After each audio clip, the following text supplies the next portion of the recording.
Olá pessoal, para a gente falar sobre sandá, a gente primeiro precisa explicar alguns termos, né? Vamos explicar primeiro um termo muito conhecido que é o Kung Fu. O que é Kung Fu?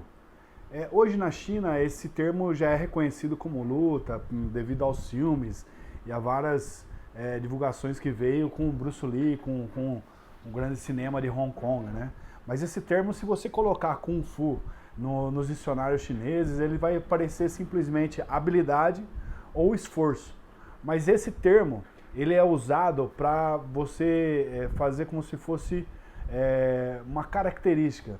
Por exemplo, Kung Fu, a tradução literalmente assim, ela seria o quê? Seria você adquirir através do esforço uma habilidade em especial. Então tudo que você adquire uma habilidade especial, você tem Kung Fu. Então, por exemplo, eu poderia estar praticando boxe, por exemplo.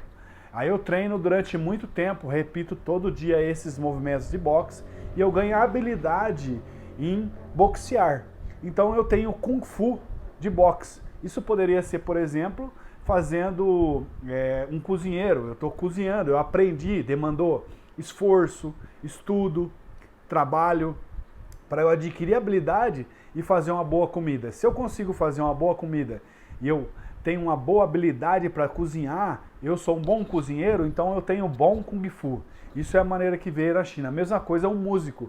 Se ele teve que estudar há muitos anos para ganhar uma habilidade de dominar um instrumento para tocar. Ele é um bom músico, ele dominou aquele instrumento, então ele tem Kung Fu naquele instrumento. Ou no violão, ou na flauta, ou o que seja. Nas artes marciais é a mesma coisa. Então, tudo que demanda tempo, treinamento, esforço, dedicação e você se dedica durante muito tempo, existe tempo, esforço para você adquirir habilidade, aquilo você tem Kung Fu. Então poderia ser que nem eu falei no boxe, poderia ser ter Kung Fu de chutes. Eu praticar chutes durante muito tempo, ter uma boa habilidade e ter muita habilidade para chutar. E ser um bom chutador, eu tenho um bom Kung Fu de chutes. Então é a mesma coisa. Então para você ter um bom Kung Fu, você tem que demorar tempo para você praticar, para você dominar uma arte, aí você tem Kung Fu. Também nos dicionários você encontra a palavra Kung Fu como arte, entendeu? Então algumas traduções assim dá também como arte. Então é uma habilidade, é um esforço, é um trabalho para você adquirir uma habilidade com o tempo, beleza?